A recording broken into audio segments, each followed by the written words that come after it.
A very warm good evening to all the students and their parents. मैं 12 सितंबर को होने वाली नीट यूजी 2021 प्रवेश परीक्षा के सभी एस्पिरेंट्स और उनके माता पिता का सादर अभिवादन करता हूं। यहां मैं आपको नीट यूजी 2021 के लिए बरती जाने वाली सावधानियों के बारे में बताने जा रहा हूं और इसी हेतु आपका इस सेशन में स्वागत करता हूं। यहाँ पर मैं इस सेशन में आपको एनटीए द्वारा जारी किए हुए नीट यूजी 2021 के उम्मीदवारों के लिए महत्वपूर्ण गाइडलाइंस के बारे में बताऊंगा। एग्ज़ाम के एक दिन पहले तथा एग्ज़ाम वाले दिन आपको क्या करना है और क्या ना करना है, इसके बारे में भी हम डिटेल्स में बात करेंगे। 12 सितंबर को होने वाली नीट यूजी 2021 एग्जामिनेशन हेतु कैंडिडेट का डेजिग्नेटेड सेंटर तथा परीक्षा केंद्र परीक्षा शुरू होने से 2 घंटे पहले खुलेगा। दोपहर 1:30 बजे के बाद किसी भी कैंडिडेट को परीक्षा केंद्र में अनुमति नहीं दी जाएगी। यहाँ पर आपको ये चीज़ ध्यान रखना है कि आपका सारा की सारा जो एडमिट कार्ड के ऊपर स्टैगर्ड फॉर्म में एंट्री है, मतलब किसी बच्चे को 11 बजे के हिसाब से जाना है, किसी बच्चे को 11:30 बजे के हिसाब से जाना है, किसी बच्चे को 12:30 बजे के हिसाब से जाना है और किसी बच्चे को 1 बजे के हिसाब से जाना है। 1:30 बजे के बाद किसी भी बच्चे की अनुमति नहीं दी जाएगी। इसके अलावा जो चीज़ आती है आपको ध्यान रखना है उसमें कि ड्रेस कोड जो है उसमें क्या पहनना है। कैंडिडेट्स को ड्रेस कोड के पहनने के लिए एक स्पेसिफाइड ड्रेस कोड का पैटर्न फॉलो करने के लिए एनटीए ने बोला है। जैसे हाफ स्लीव वाले लाइट क्लोथ्स, फुल स्लीव्स वाले क्लोथ्स की परमिशन नहीं है। यदि कैंडिडेट फिर भी एग्जामिनेशन सेंटर्स पे रिलीजियस कंस्ट्रेंट्स के कारण कल्चरल ट्रेडिशनल ड्रेस पहन करके आते हैं तो उन्होंने लास्ट रिपोर्टिंग टाइम यानी 12:30 बजे से पहले वहाँ पर रिपोर्ट करना पड़ेगा, ताकि कैंडिडेट को बिना किसी असुविधा के उचित तलाशी के लिए पर्याप्त समय मिल सके और एग्जामिनेशन की सेंसिटिविटी भी बरकरार रहे। लो हिल्स के साथ स्लीपर्स और सैंडल्स भी आप पहन करके जा सकते हैं। हाई हिल के शूज़ या शूज़ की अनुमति नहीं होती है।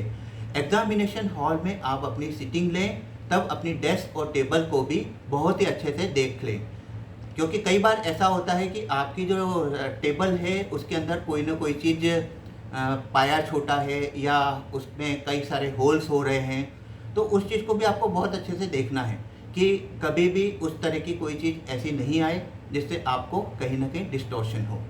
ठीक है, तो जब आप उसका टेबल को देखते हैं तो उसमें ये चीज़ ज़रूर देखें कि टेबल का कोई लेग ऊंचा नीचा तो नहीं है, क्योंकि जब भी आप ओएमआर भरेंगे और उसकी बबलिंग करेंगे और या बॉल पॉइंट पेन जो है उससे आप उसके ओवल के होल को भरते हैं तो उस समय हो सकता है कि उसमें होल हो जाए, इसलिए इसको ध्यानपूर्वक चेक करें। अगर आपको लगता है कि आपकी टेबल थोड़ी ऊंची नीची है तो इन्विजिलेटर को बताएं, उस हिसाब से तो वो आपकी उसके लिए ऑल्टरनेटिव व्यवस्था करेगा। इसके बाद में आता है ओएमआर शीट का। ओएमआर शीट में अपना roll number, test booklet, serial number, paper code, इसको बहुत ही ध्यान से भरना है। अपनी पूरी कोशिश करें कि इसमें आप कोई भी गलती न करें। जैसे ओएमआर शीट जो मैंने देखी है उसमें रोल नंबर में सबसे ऊपर 1 है और 0 सबसे लास्ट में, तो आपको भी उसी हिसाब से 0 और पर्टिकुलरली 1 का जो कॉलम है या उसका जो ओवल है उसको बहुत ही ध्यान से भरना है। ऐसे ही टेस्ट बुकलेट नंबर को भी आप बहुत ही ध्यान से भरें। ओएमआर पे सिग्नेचर वही करें जो आपके नीट यूजी एप्लीकेशन फॉर्म के अंदर सबमिटेड है और आपके एडमिट कार्ड में भी पर्टिकुलरली वो विजिबल है।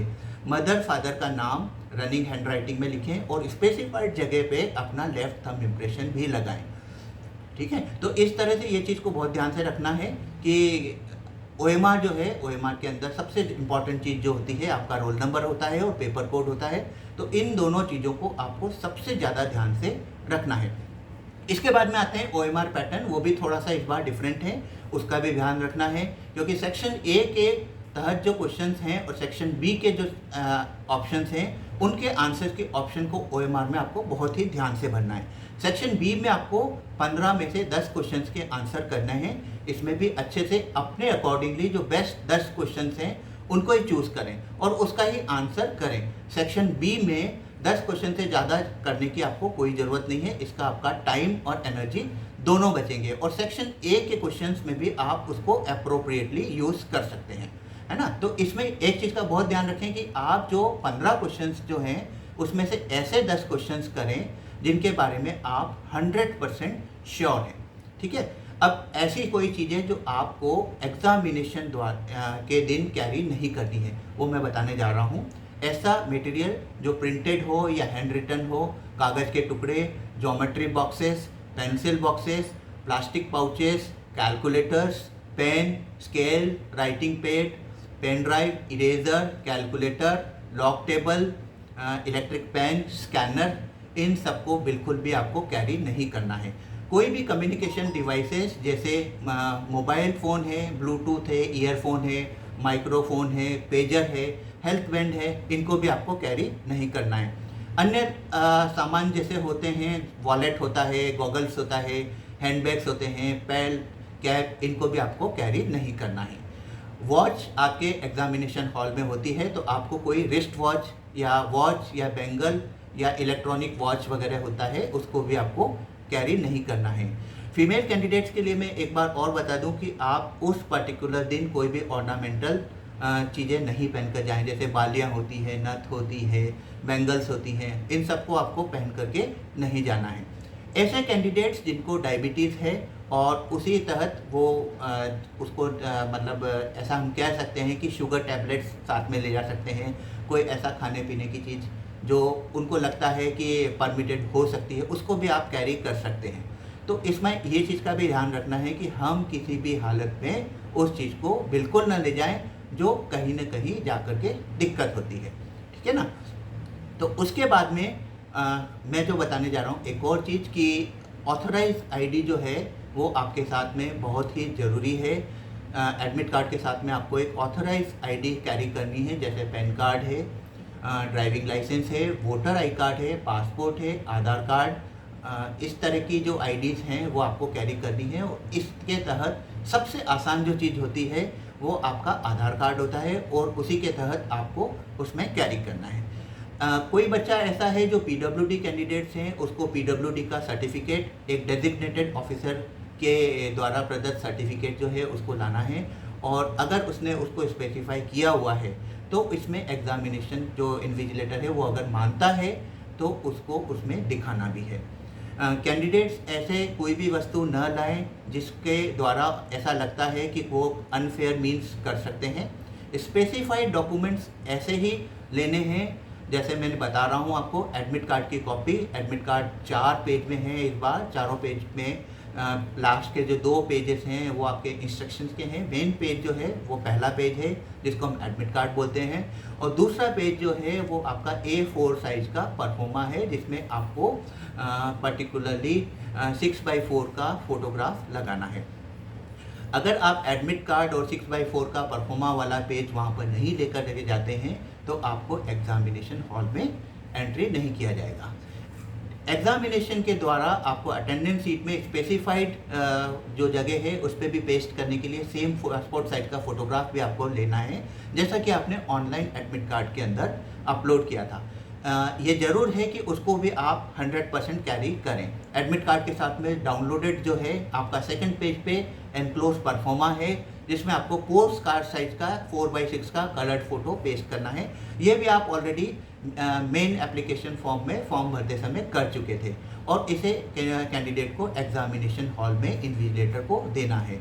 अगर कोई कैंडिडेट डाउनलोडेड परफॉर्मा या पोस्ट कार्ड साइज फॉर्म या 4x6 का जो फोटो वाला परफॉर्मा है और पासपोर्ट साइज 1 है उसको नहीं लाता है तो उसको एग्जामिनेशन में हो सकता है बैठने की अनुमति नहीं दी जाए और उसका डिस्क्वालिफिकेशन भी हो जाए। अब मैं ऐसी भी चीज़ बता रहा हूँ कि उस दिन एग्जामिनेशन के दिन आपको क्या करना है। तो एग्जामिनेशन चूँकि आपको पता है कि 1:30 के बाद में एंट्री नहीं दी जाएगी, तो किसी भी हालत में आपको 1:15 से पहले सेंटर पे पहुंचना है। और चूँकि इस बार स्टैगर्ड फॉर्म में एंट्री है तो इस चीज़ का भी बहुत ध्यान रखें कि आपका जो स्पेसिफाइड टाइम पीरियड है उसके तहत आप वहाँ पर पहुँचें। लेट बिल्कुल ना हो, क्योंकि उसमें वो चीज़ बहुत ज़रूरी है। हो सकता है ऐसा एग्जामिनेशन में कोऑर्डिनेटर हो जो आपको उस पर्टिकुलर दिन में एग्जामिनेशन में रोक दिया जाए। 1:30 के बाद में तो मैं बहुत 100% श्योर हूँ कि आपको किसी भी सूरत में एंट्री नहीं मिलेगी। तो किसी भी हालत में 1:15 पर आप अपने एग्जामिनेशन सेंटर पे प्रेजेंट हो जाएं। अब चूँकि अब बहुत सारे ऐसे भी बच्चे हैं जिनका सेंटर बाहर आया है, जिनका सेंटर पर्टिकुलर अपने होम टाउन में है, उनको तो ज़रूरत है नहीं कि वो पहले से जाकर के सेंटर को और बाकी चीज़ों को देखें। लेकिन ऐसे कैंडिडेट्स जिनका सेंटर बाहर आया है तो वो उस चीज़ का बड़ा ध्यान रखें कि वो ट्रैफिक जाम उस जगह पे नहीं हो, कि जो सेंटर का एड्रेस है उसमें मौसम, जैसे कई जगह पे बारिश हो रही है, बाढ़ आ रही है, तो ऐसी जगह पे भी उसी हिसाब से अपने होटल या घर जो जहाँ पर भी वो लोग रुक रहे हैं वहाँ पर जाकर के उसके लिए उसी हिसाब से तैयारी करें।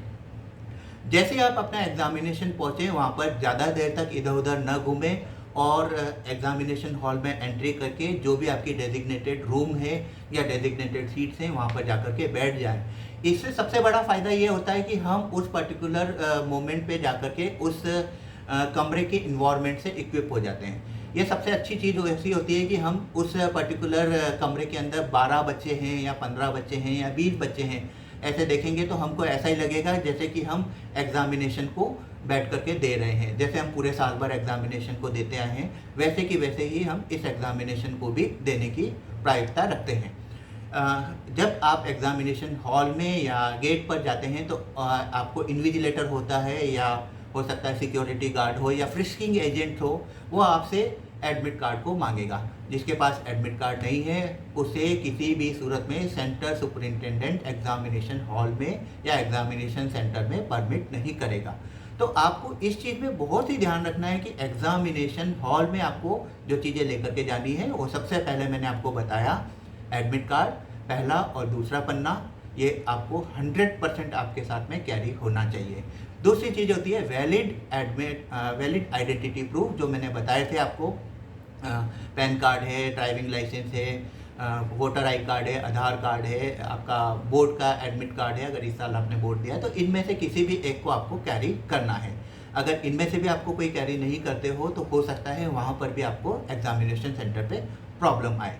तो इस चीज़ का बहुत ही ध्यान रखना है हमको कि इन सब चीज़ों को अपन ऐसी कोई भी चीज़ नहीं ले जाएं तो जिसके कारण हमको आगे जा कर के दिक्कत आ जाए। जिन बच्चों को मैंने बताया कि डायबिटीज़ है उनको अपने साथ में कुछ भी खाने की चीज़ ले जा सकते हैं विद प्रॉपर प्रेस्क्रिप्शन। बाकी सब बच्चों को सिर्फ पानी की बोतल ले जाने के लिए अलाउड है और आप चाहें तो अपने साथ में हैंड सैनिटाइज़र भी साथ में ले जा सकते हैं। वैसे एडवाइजेबल यही है कि 50 मिलीलीटर्स का हैंड सैनिटाइज़र भी आपको साथ में ले जाना चाहिए।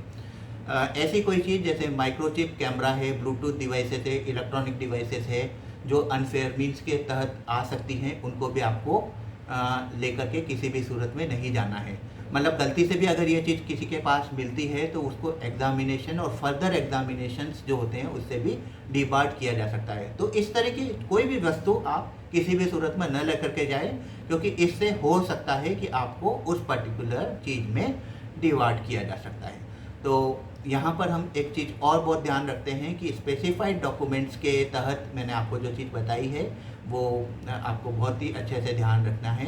पर्टिकुलरली जैसे हम ये बोल सकते हैं कि ये चीज़ें लेनी है और ये चीज़ें नहीं लेनी है ना। तो आप इस चीज़ का बहुत ही ध्यान से करें कि हम किसी भी हालत में उस चीज़ को ध्यान रखें कि कैसे भी ऐसी चीज़ हमारे साथ में ना आए जिसके कारण हम आने वाले टाइम में प्रॉब्लम आए। ठीक है, तो एग्ज़ामिनेशन में जब हम जाते हैं तो एक दिन पहले और एक दिन बाद मैं आपको यही सलाह दूंगा कि कोई नई चीज़ बिल्कुल ना करें।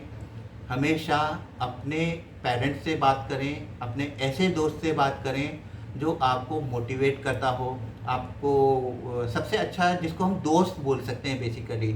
ऐसे नहीं कि बहुत सारे बच्चे ऐसे होते हैं जो उस समय अफवाहों का प्रचार प्रसार करते हैं। अफवाहों का प्रचार प्रसार इस समय पे बहुत तेज़ी से होता है। सोशल मीडियाज़ हैं, व्हाट्सएप नंबर हैं, व्हाट्सएप से होता है, इतने सारे अलग अलग चीज़ें हैं। मतलब उसका भी आपको बहुत ध्यान रखना है कि कोई ऐसी सूचना न तो आप सुने न ही कोई सोशल मीडिया पे उसको पोस्ट करें या उसका जवाब दें या उसको कहीं और जा कर के फॉरवर्ड करें। किसी भी स्थिति में जब तक आपका परीक्षा स्टार्ट नहीं हो जाए तब तक पेरेंट्स अगर आपके साथ जा रहे हैं तो उनको भी ये बोलें कि आप उस पर्टिकुलर 2 बजे तक तो वहाँ पर रुकें। उसके बाद में वो चाहें तो जा सकते हैं। अगर आप अकेले जा रहे हैं तो कोई बात ही नहीं है, वो तो आप जब 1:30 बजे के बाद में अंदर आ गए हैं एक बार तो आप बाहर तो नहीं जा पाएंगे। ठीक है, तो मैं एक चीज़ और मानता हूँ कि आप सबसे अच्छे थे, आप सबसे अच्छे हैं, आप हमेशा के लिए सर्वश्रेष्ठ रहेंगे। सफलता आपका हार्दिक रूप में इंतज़ार कर रही है। मैं आप सभी नीट यूजी 2021 हेतु जो स्टूडेंट्स हैं उनको हार्दिक शुभकामनाएं देता हूँ। All the best because you are best. Thanks a lot. God bless you.